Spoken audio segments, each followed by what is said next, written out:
तो चलिए शुरू करते हैं समास के बारे में। तो सर्वप्रथम हम यह देख लेते हैं कि जो समास है इसका अर्थ क्या होता है। तो दोस्तों समास का अर्थ होता है छोटा करना, यानी हमारा कोई वाक्य है वो बहुत बड़ा है, हमें उसे सरल भाषा में कहना है।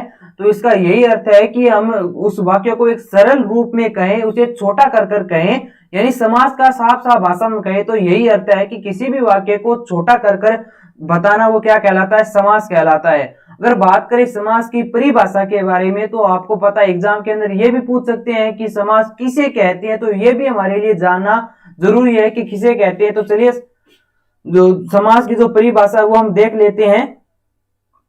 तो कुछ जो हमारे साथी है वो हमारे साथ जुड़ चुके हैं। वसीम खान जी जुड़ चुके हैं, जय हमारे साथ जुड़ चुके हैं, महेंद्र जुड़ चुके हैं, आरपी लिम्बा जुड़ चुके हैं। तो आप सभी का स्वागत है।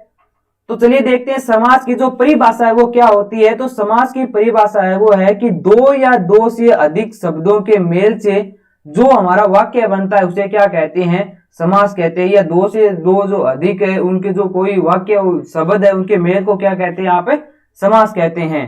हरपाल हमारे साथ जुड़ चुके हैं, नमस्कार हरपाल जी, आप सभी का स्वागत है। जल्दी से आप सभी जुड़ जाइए। तो आज हम बात करें समास के बारे में, एक बहुत इंपॉर्टेंट टॉपिक है। तो जैसे रात और दिन, ये हमारा एक वाक्य है रात और दिन, इसे आप यहाँ पर देख रहे होंगे रात दिन लिख दिया और बीच में ही आपके लिए डेश लगा दी, यानी इसे छोटा कर दिया। समास का अर्थ ये होता है किसी वाक्य को छोटा करना। तो अब जानते हैं कि जो समास है उसके कितने भेद होते हैं। तो दोस्तों समास के 6 भेद होते हैं। कितने भेद, ये मैंने आपके लिए यहाँ पर लिखा है समास के प्रकार, यानी समास के कितने प्रकार होते हैं। तो समास के 6 प्रकार होते हैं और कौन कौन से होते हैं वो आपको यहाँ पर दिख रहा होगा। एक नंबर जो आपका वो है अव्ययभावी समास, और 2 नंबर जो आपका समास है वो है तत्पुरुष समास, द्वंद्व समास, बहुव्रीहि समास। और इसी बहुव्रीहि समास के आपके 2 भाग किए गए हैं। समास तो आपके 4 ही है, लेकिन इस बहुव्रीहि समास के 2 भाग और कर दिए गए हैं। वो कौन कौन से, एक तो है द्विगु समास और कर्मधारय समास। तो ये आपके 6 प्रकार के समास होते हैं। लेकिन आज हम सबसे पहले पढ़ने वाले हैं अव्ययभावी समास के बारे में, जो बहुत इंपॉर्टेंट है और बहुत अच्छे तरीके से इसे हम पढ़ने वाले हैं। तो चलिए अब आगे बढ़ते हैं। और समास के दोस्तों 2 पद होते हैं। कौन कौन से 2 पद होते हैं, 2 पद, यानी एक तो होता है पूर्व पद और एक आपका होता है उत्तर पद। पूर्व पद और उत्तर पद। तो पूर्व पद आपका कौन सा होता है, पूर्व पद आपका होता है जो पहले वाला पद होता है, यानी पहले जो पद होता है वो क्या कहलाता है, पूर्व पद कहलाता है। और जो बाद का पद होता है वो पहले कहलाता है उत्तर पद। यानी जैसे माता और पिता, इसमें माता तो क्या है पूर्व पद और पिता है आपका उत्तर पद। तो चलिए अब शुरू करते हैं हम अव्ययभावी समास के बारे में। बहुत इंपॉर्टेंट है, अच्छे तरीके से हम इसे पढ़ने वाले हैं। मैंने आपके लिए कुछ नियम बनाए हैं, उन नियमों के द्वारा आपको मैं समझाने वाला हूं। तो अव्ययभावी समास कहते हैं किसे, पहले हम यह देख लेते हैं। इस समास में पूर्व पद अव्यय होता है तथा पूर्व पद प्रधान भी होता है। इसके अंदर जो पूर्व पद होता है आपका वो क्या होता है, एक अव्यय होता है, और आपका जो पूर्व पद है वो प्रधान भी होता है। तो ये नियम 1 मैंने यहाँ पर आपके लिए लिखा है। एक नियम के जो 1 नंबर हमारा नियम है उसके अंदर क्या है, यथा या अनु उपसर्ग वाले जो भी हमारे शब्द होंगे उसके बाद में या उसके स्थान पर हम क्या लगाएंगे, के अनुसार लगाने वाले हैं। तो आपके समझ में नहीं आ रहा है तो मैंने आपके लिए कुछ एग्जाम्पल भी नीचे लिखे हैं। कैसे, जैसे ये समास है यथा कर्म, यानी इसके पहले क्या आया है, यथा आया है। मैंने कहा यथा या अनु उपसर्ग, उपसर्ग यानी जो किसी भी शब्द के पहले जुड़ता है उसे उपसर्ग कहा जाता है। यथा कर्म, यानी यथा कर्म का अगर हम समास विग्रह करेंगे तो इसका क्या होगा, कर्म के अनुसार, यानी यथा या अनु आने पर जो शब्द है वो किसके बदल जाएगा, वो के अनुसार में बदल जाएगा। जब हम समास विग्रह करेंगे तो वो किस में बदल जाएगा, के अनुसार। तो यथा कर्म आपको यहाँ पर दिख रहा होगा, यथा कर्म, तो ये आपका समास विग्रह होगा कर्म के अनुसार। फिर हम देखिए यथा शक्ति, यानी शक्ति के अनुसार। यथा समय, समय के अनुसार। यथा स्थान, स्थान के अनुसार। या अनुकूल, आपको यहाँ पर दिख रहा होगा अनुकूल भी यहाँ पर है, यानी यथा या अनु जो उपसर्ग वाले शब्द है उसके स्थान पर जब हम समास विग्रह करेंगे तो हमारा क्या आएगा, वहां पर के अनुसार आने वाला। ये हम यहाँ पर एक नियम की बात करें, जो 1 नंबर हमारा नियम है उसकी यहाँ पर बात करें। तो जैसे अनुकूल है तो अनु आपको दिख रहा होगा, ये अनु यहाँ पर क्या है, जो उपसर्ग है, और बाद में कूल है, तो यानी कूल के अनुसार।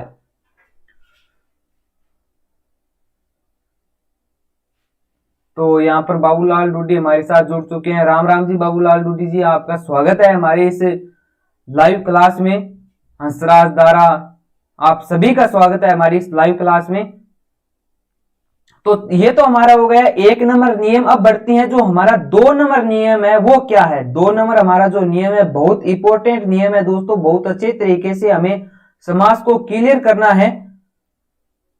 तो ये हमारा अब यहाँ पर आपको दिख रहा होगा 2 नंबर नियम। तो 2 नंबर नियम के अंदर क्या है, चलिए देखते हैं। 2 नंबर नियम के अंदर हमारा है कि आ उपसर्ग वाले शब्द तक या भरे, यानी जितने भी आ उपसर्ग वाले शब्द है, जो भी आ उपसर्ग वाले शब्द होते हैं वो अव्ययभावी समास होते हैं, और उनका जो हम समास विग्रह करेंगे तो वो किसके अंदर चेंज हो जाएंगे, वो हो जाएंगे तक या भरे के अंदर। तक या भर के अंदर कैसे, एग्जाम्पल मैंने आपके लिए नीचे लिखे हैं। जैसे इसके अंदर आपको दिख रहा है आ उपसर्ग है, क्या है, आ यहाँ पर उपसर्ग है, और यहाँ पर आगे आपको दिख रहा होगा जन्म, यानी आ जन्म। तो यहाँ पर हमें कहा गया है आ उपसर्ग वाली शब्द किस में बदल जाती है, तक या भर में। तो यहाँ पर आ उपसर्ग है, तो इसका अगर हम समास विग्रह करेंगे तो आपका ये किसके अंदर बदल जाएगा, जन्म तक, यानी आ जन्म यानी जन्म तक। और यहाँ पर आपको ये भी दिख रहा होगा आकंठ यानी कंठ तक, आ मरण यानी मरण तक, आ जानू बाहु यानी बाहु से जानू। जानू का क्या अर्थ होता है, जानू का अर्थ होता है घुटना, यानी बाहु से घुटना तक या बाहु से जानू तक है। तो आप सभी का यहाँ पर स्वागत है इस लाइव क्लास में। तो चलिए बढ़ते हैं 3 नंबर नियम की तरफ। तो 2 नंबर हमारा जो नियम है आपने इसे समझ लिया होगा। ये 2 नंबर नियम क्या, एक बार फिर से आपको मैं रिपीट करवा देता हूं। 2 नंबर नियम है हमारा आ उपसर्ग वाले शब्द, यानी जो आ उपसर्ग वाले शब्द है उसके कोई भी आपको मान लीजिए शब्द आ गया है और उसके अंदर आ उपसर्ग लगा हुआ है, ओके, और आ उपसर्ग लगा हुआ है तो उसके स्थान पर हम क्या करेंगे, उसके स्थान पर हम लगाएंगे तक या भर। इतनी सी बात है, ज्यादा कंफ्यूज होने वाली बात नहीं है। अगर आपका किसी भी शब्द के अंदर आ उपसर्ग आ जाता है और उसके स्थान पर हमें क्या लगाना है, तक या भर लगाना है, बस। कैसे है, यहाँ पर एग्जाम्पल मैंने आपको बता दिया। जैसे आ जन्म जन्म तक, आ कंठ कंठ तक, आ मरण मरण तक, आ जानू बाहु यानी बाहु से जानू तक। जानू का अर्थ आपको मैंने बता दिया घुटना।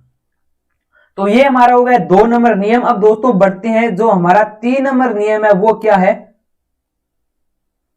तो ये आपको यहां पर दिख रहा होगा नियम नंबर 3, बहुत इंपॉर्टेंट नियम है। जो ये आपको मैं नियम बता रहा हूं, इससे अलावा आपका कोई भी उदाहरण नहीं आने वाला, इससे हटकर आपका कोई भी क्वेश्चन नहीं आने वाला। केवल और केवल ये जो आपके छोटे छोटे 5-4 नियम है इनको आपको याद करना है और आपका जो समास है बिल्कुल क्लियर हो जाएगा। एक भी क्वेश्चन आपका छूटने वाला नहीं है समास के अंदर से, ये मैं आपकी गारंटी लेता हूं।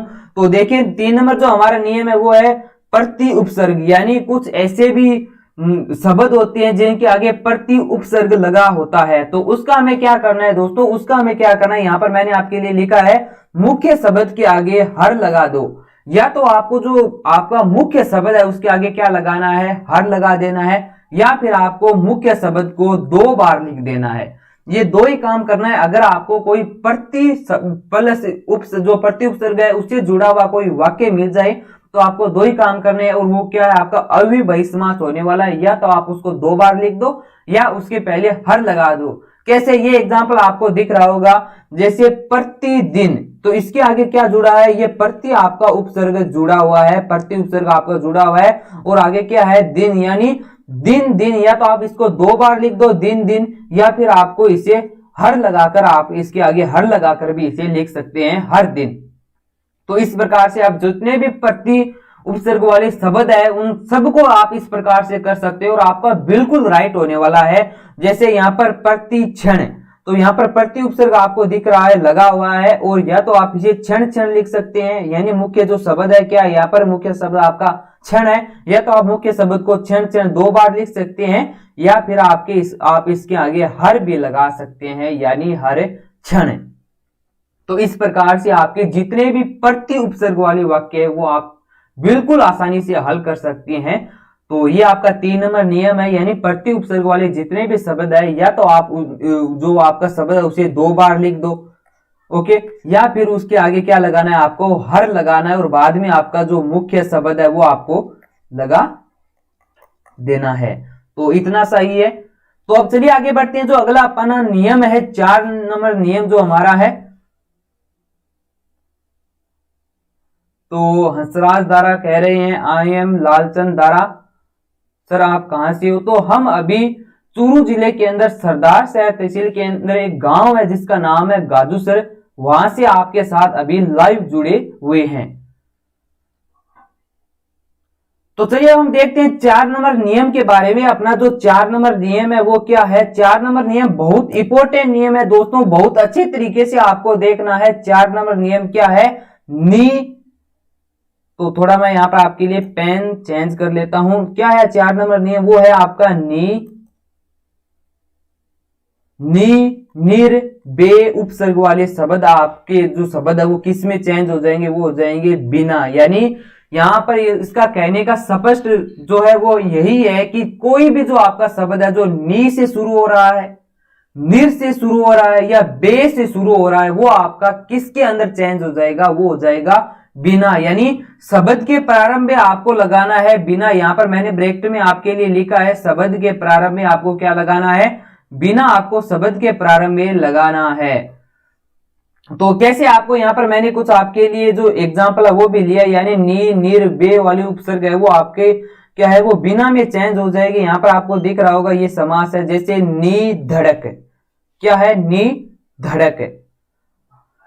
तो यहां पर आपको दिख रहा होगा बिना धड़के, यानी नी धड़क का क्या हो जाएगा? आपका बिना धड़क। यानी नी, निर, बे उपसर्ग वाले शब्द आपके बिना के अंदर चेंज हो जाएगी।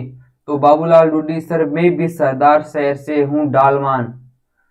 तो अच्छा है, आप भी हमारे जिले से ही है और आप हमारी तहसील से भी हैं।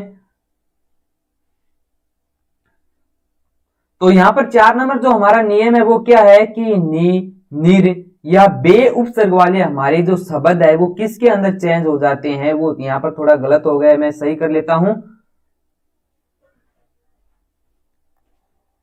तो यहां पर थोड़ा मैं सही कर लेता हूं आपके लिए।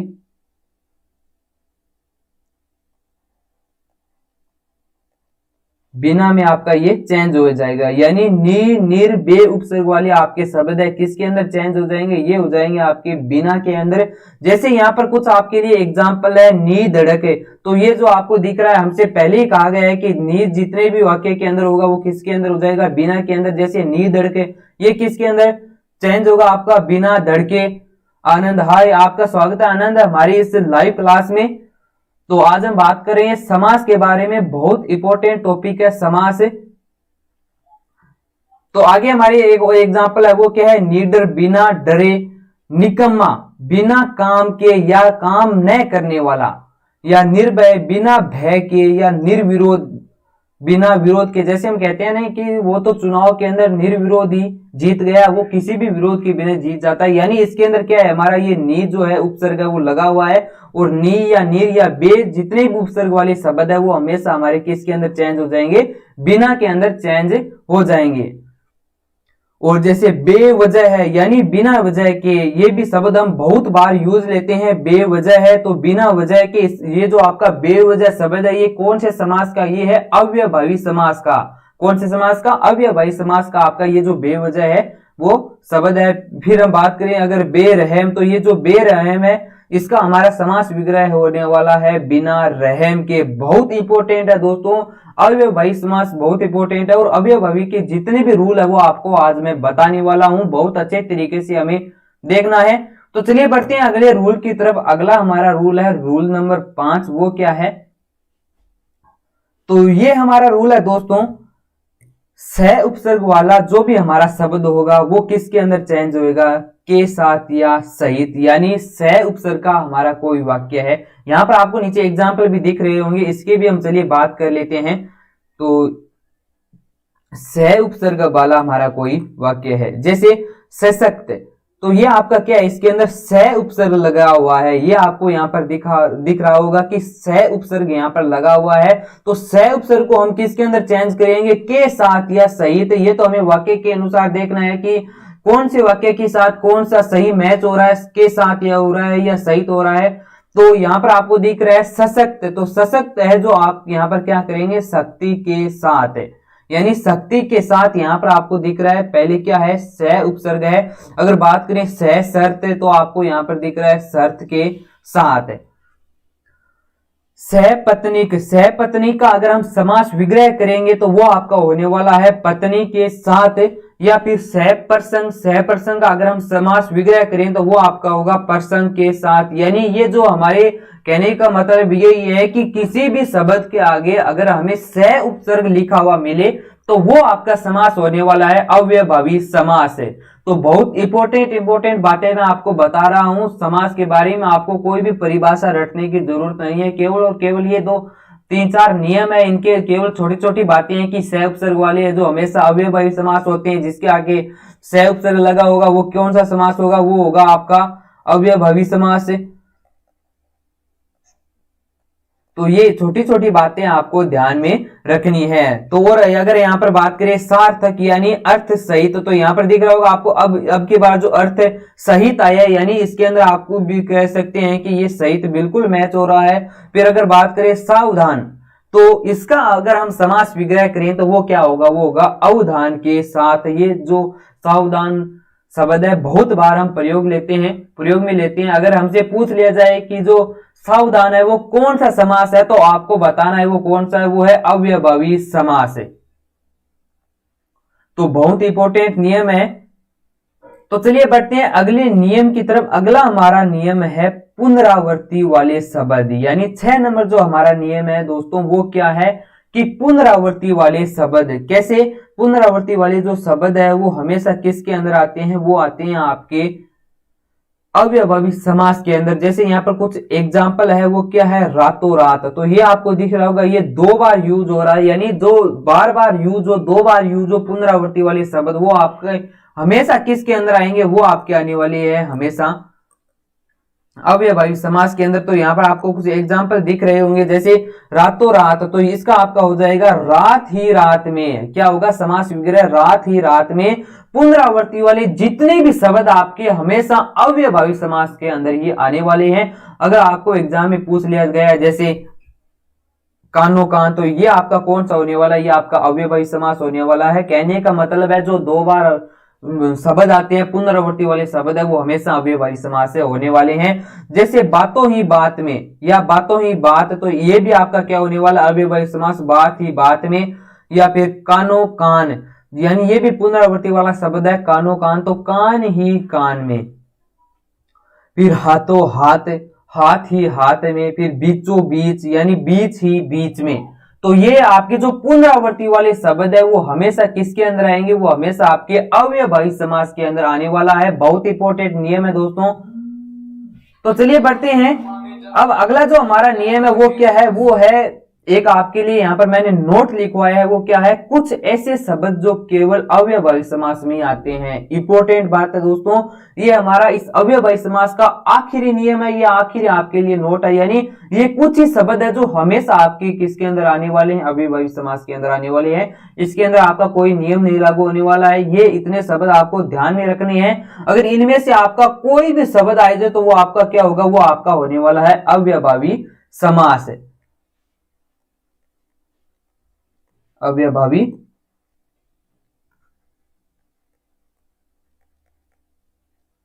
समास होने वाला है। तो ये जो कुछ शब्द है इनकी भी हम चर्चा कर लेते हैं कि ये शब्द कौन कौन से हैं। जैसे तो ये आपका एक शब्द है चला चली, तो इसका आपका समास विग्रह होने वाला है। यहां पर समास लिख देता हूं मैं, समास, और यहां पर समास, ये आपका विग्रह है। तो ये जो कुछ शब्द है वो क्या है, जैसे एक हो गया चला चली, तो ये जो आपका चला चली है इसका समास विग्रह होने वाला है चलने के बाद चलना, यानी चलने के बाद चलना। ये हमेशा आपका अव्ययभावी समास के अंदर आने वाला है। ये कुछ ही ऐसे शब्द है जो आपको ध्यान में रखना है, यानी चला चली, चलने के बाद चलना, अव्ययभावी आपका समास होता है। जैसे मारा मारी, तो ये भी आपका अव्ययभावी समास होने वाला है, मारने के बाद मारना। जैसे भागम भाग, यानी भागने के बाद भागना। लूटम लूट, तो ये भी आपका इस अव्ययभावी समास के अंदर आने वाला है। लूटम लूट, यानी लूटने के बाद लूटना। फिर धीरे धीरे, ये भी आपका इस अव्ययभावी समास के अंदर आने वाला है। अगर आपको एग्जाम में पूछ लिया जाए या कोई वाक्य दे दिए कि राम धीरे धीरे चल रहा है, इसके अंदर कौन सा समास है, और इस जो आपका यहाँ पर समास है, इस समास का समास विग्रह कर भी बताएं, तो आपके लिए मैं जो हमारा समास, जब जितने भी हमारे समास है वो सारे पूरे हो जाएंगे, बाद में आपके लिए क्वेश्चन भी लेकर आऊंगा, उन क्वेश्चनों का आपको उत्तर भी देना है। तो लेकिन अभी हम केवल समास के बारे में पढ़ रहे हैं, इनके ऊपर चर्चा करने वाले हैं। जो आपके ये क्वेश्चन है ये बाद में आने वाले हैं। जैसे आपका एग्जाम में आ ही गया कि मोहन धीरे धीरे चलता है, और आपको पूछ ले कि जो ये धीरे धीरे है, जो धीरे धीरे समास है, इसका समास विग्रह कीजिए, या इस वाक्य में कौन सा समास है इसके बारे में बताइए, या इसका समास विग्रह कीजिए। तो धीरे धीरे का आपका समास विग्रह होने वाला है बिल्कुल धीरे। जैसे प्रतिफल, तो फल के बदले फल, प्रत्याशा, आशा के बदले आशा, प्रत्यारोप, यानी इस प्रत्यारोप का आपका समास विग्रह होने वाला है आरोप के बदले आरोप। प्रतिबिंब, यानी बिंब का बिंब, ये नाम तो आपने साइंस के अंदर सुना ही होगा। तो आज की इस क्लास में हम केवल अव्ययभावी समास के बारे में पढ़ने वाले हैं। तो जितने भी आपके अव्ययभावी समास के जितने भी नियम थे वो सभी मैंने आपको बता दिए हैं। अगला जो समास है हम उसके बारे में अगली कल की क्लास में बात करने वाली है। तो जितने भी आपको एक बार नियम है फिर से रिपीट करा देता हूं थोड़ा, ताकि आपको बिल्कुल अच्छे तरीके से समझ में आ जाए, कोई कंफ्यूजन ना हो। तो सबसे पहले हमने बात की थी कि जो समास है वो कितने प्रकार के होते हैं, या इसका अर्थ क्या होता है। तो समास का अर्थ होता है आपका छोटा करना, और परिभाषा दी थी मैंने, दो या दो से अधिक जितने भी शब्द होते हैं उनके मेल को ही क्या कहा जाता है, समास कहा जाता है। समास के 6 प्रकार मैंने आपको बताए थे। 1 नंबर बहुवीर्य समास, तत्पुरुष समास, द्वंद्व समास, या 1 नंबर अव्ययभावी समास, तत्पुरुष समास, द्वंद्व समास, और 4 नंबर बहुवीर्य समास। और इसी बहुवीर्य समास के मैंने आपको 2 और भाग बताए थे, कर्मधारय समास और द्विगु समास। तो हंसराज दारा कह रहे हैं लालचंद सर आप लाइव क्लास कब ऑन करते हैं। तो हम जो हमारी लाइव क्लास है वो हमेशा रात 9 बजे शुरू करते हैं। 9 बजे हमारी जो लाइव क्लास है वो स्टार्ट हो जाती है। आप रोजाना हमारी लाइव क्लास से जुड़ सकते हैं रात 9 बजे। तो फिर मैंने आपको बताया था कि समास के 2 पद होते हैं, पूर्व पद और उत्तर पद। और फिर मैंने आपको बताया था कि जो अव्ययभावी समास है इसकी परिभाषा, इस समास में पूर्व पद अव्यय होता तथा पूर्व पद भी प्रधान होता है। तो कुछ नियम भी मैंने बताए थे कि इस समास के अंदर यथा या अनुप उपसर्ग आने के ऊपर आप क्या करेंगे, के अनुसार आपको लगाना है। जैसे यथा कर्म, कर्म के अनुसार। 2 नंबर जो हमारा नियम था वो था आ उपसर्ग वाले शब्द के स्थान पर हमें तक या भर लगाना है, जैसे आजन्म, जन्म तक है। 3 नंबर नियम की हमने बात की थी प्रति उपसर्ग। प्रति उपसर्ग जब हम भी हमारा आता है तो या तो हम मुख्य शब्द के आगे हर लगा देंगे, या हम मुख्य शब्द को 2 बार लिख देंगे, जैसे कि प्रतिदिन, दिन, दिन, या हर दिन। 4 नंबर नियम की हमने बात की थी नी, नीर, बे उपसर्ग वाले शब्दों को हमें बिना, जब हम उसका समास विग्रह करेंगे तो हमें सबसे पहले मुख्य शब्द के आगे बिना लगाना है, जैसे निर्विरोध, बिना विरोध के। 5 नंबर नियम की हमने बात की थी सह उपसर्ग वाले जो भी शब्द आते हैं उनके आगे हमें उनके साथ क्या लगाना है, के साथ लगाना है, या फिर सहित लगाना है, जैसे सह, शर्त, शर्त के साथ। 6 नियम की हमने बात की थी पुनरावृत्ति वाले जितने भी आपके शब्द है वो हमेशा अव्ययभावी समास में आते हैं, जैसे रातों रात, रात ही रात में। और बाद में मैंने आपको बताए थे कुछ ऐसे शब्द जो हमेशा अव्ययभावी समास के अंदर आते हैं। ये कुछ शब्द है, आप इसे देख लेना, इसका स्क्रीनशॉट भी ले सकते हैं। तो आज की इस लाइव क्लास में बस इतना ही। जल्द मिलते हैं कल की रात 9 बजे की लाइव क्लास में एक नए टॉपिक के साथ। तो तब तक के लिए धन्यवाद दोस्तों, हमारी इस लाइव क्लास से जुड़ने के लिए आप सभी का। तो धन्यवाद, जल्द मिलते हैं कल की लाइव क्लास में।